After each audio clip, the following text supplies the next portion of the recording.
한정희 의원님 기다리고 있겠습니다. 이거 아니다. 한정희 의원님,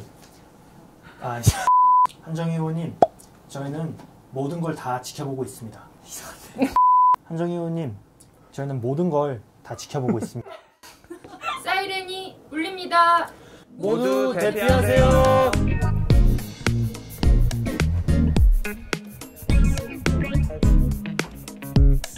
멸종위기 상황에 놓인 지구인들을 대신해 기후변화 뉴스를 쉽고 재밌게 읽어드리는 저희는 기후변화 뉴스 기뉴의 사이렌입니다. 저는 한겨레신문 기후변화팀의 최우리이고요. 안녕하세요. 기후변화 청년모임 BK부의 오동재입니다. 반갑습니다. 저는 청년기후 긴급행동에서 활동하는 오지혁입니다. 지난번 파일럿 1화가 나가고 주변의 반응이 꽤 있었어요. 네, 좋았던 것 같습니다. 늘 어르신들이 나오시던 이런 기후변화 뉴스에 청년들이 나와서 신선하고 미래세대 목소리를 들을 수 있어서 좋았다, 이런 반응이 많았는데요. 너무 형식적인 반응 아닌가요? 진짜 좋았어요. 아니, 좋은 거 좋다고 얘기해야죠. 네. 저희 동료들은 되게 정확한 사실들을 알려주는 걸 보니까 정보도 알게 되고 속이 시원하다는 좀 평가도 좀 있었던 것 같습니다. 오늘 저희 기뉴님들이 첫 번째 가져오신 소식은 바로 가덕도 신공항 관련된 뉴스죠. 여당인 더불어민주당도 그렇고 부산 지역의 국민의힘 의원들도 그렇고 특별법을 발의했어요. 그만큼 이 가덕도 신공항을 꼭 짓겠다는 의지가 강한 건데요. 사실 이 영남권의 신공항은 그 논란의 역사가 길지 않아요? 네, 작은 나라에 16번째 공항이 필요하냐, 이런 근본적인 회의론부터 짓는다면 어느 지역에 짓는 것이 합리적인가. 2006년부터 논란이 되게 많이 됐었는데 2016년에 결국 김해공항을 확장하겠다는 결론을 내고 일단락이 된 줄 알았는데 내년 부산시장 보궐선거를 앞두고 여당도 그렇고 야당에서도 특별법을 발의를 하면서 부산시 가덕도에 신공항을 유치하겠다고 나선 건데요. 우리가 사실 코로나19를 겪으면서 항공산업이 이렇게 위기를 겪을까 좀 놀라움을 겪고 있잖아요. 그래서 기후위기 문제도 이제 항공산업과 뗄래야 뗄 수 없는데 항공산업의 미래와 관련해서도 이제 공항을 짓는 것이 맞는지. 네, 사실 이번 감염병으로 인한 운항 중단 문제는 일시적일 수도 있고, 그리고 경제적인 이슈는 그런 거 다 차치하고서라도 지금 논쟁에서는 기후위기 자체에 대한 문제의식이 좀 없는 상태가 아닐까라는 생각을 좀 하고 있습니다. 전 세계 민간 항공 부문에서 배출되는 온실가스가 9억만 톤이 넘더라고요. 한국이 1년 배출하는 7억 톤보다 더 많은 양이죠.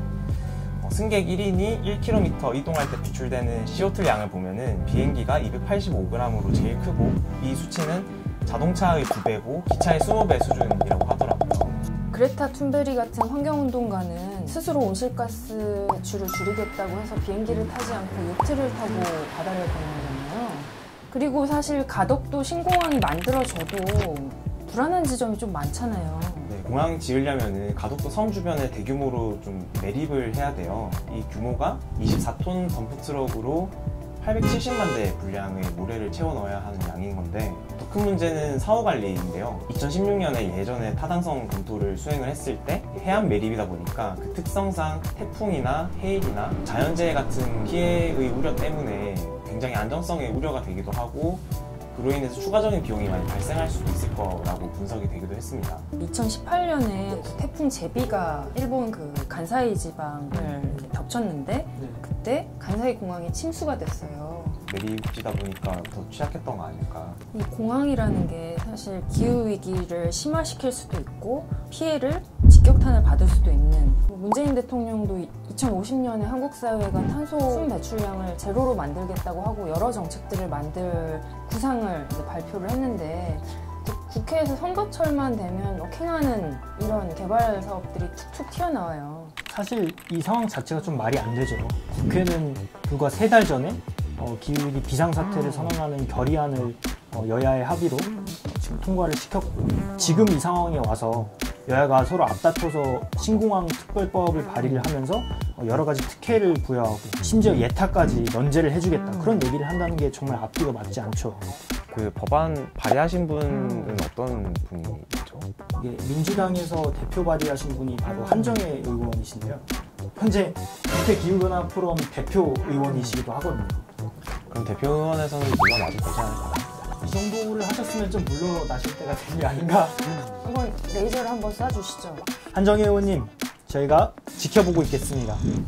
지난 11월 27일 한겨레 신문이 보도한 기사인데요. 민주노총 새로운 위원장 후보들이 기후변화, 녹색 머리띠를 매다. 이런 제목의 기사를 제가 썼습니다. 청년 기후 긴급행동과 함께 준비한 기사였는데요. 4명의 위원장 후보들에게 노조가 이 기후위기 시대에 어떤 역할을 다할 수 있을까? 이런 질문을 담아서 보냈던 것 같아요. 온실가스를 이제 급격히 줄이기 위해서는 현장에서 근무하는 노동자들의 역할이 무엇보다 중요하다고 생각을 하기 때문이었습니다. 그것이 뭐 석탄과 LNG 발전소를 재생에너지로 바꾼 일이 되었든 아니면 내연기관차를 생산하는 사람들이 전기차 혹은 수소차로 이제 전환을 하는 일이 되었든 말이죠. 그래서 기후위기와 노동의 이제 정의로운 전환에 대한 차기 지도부의 입장이 반드시 이 시점에서 알려지는 것이 중요하다고 생각을 했습니다. 쉽게 말해서 나중에 위원장 되신 분께 당신 답변이 이랬으니 이건 꼭 지켜주십시오. 그렇죠. 이런 협박용 아니었습니까? 협박용보다는 이제 증거를 남겨놓는 네네. 기후위기가 앞으로 핵심 사업이 돼야 된다 아니면 빠른 전환이 필요하다. 이제 기본적으로 탈석탄과 탈원전에 동의한다는 입장을 모두 다 밝혀주셨어요. 2030년까지 탈석탄을 해야 된다는 점에 이제 동의하는 2번, 3번 후보들이 있었습니다. 이제 고용 대책이 필요하다.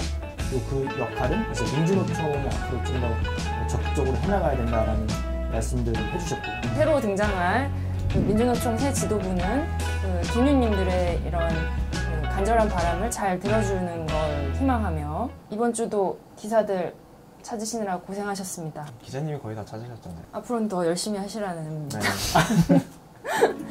네, 오늘 가덕도 신공항 이슈랑 민주노총의 선거를 살펴봤는데요. 지켜보겠습니다. 근데 저희 파일럿 2번 했잖아요. 정규 편성이 되는 건가요? 그것도 지켜보겠습니다. 뭐를 지켜봐야 되는 거죠? 저는 지켜보고 있습니다, 선배들. 네, 모두 고생하셨고요. 신년에 또 만날 수 있기를 바라며 새해 복 많이 받으십시오. 신년에 또 봐요. 신년에 또 봐요.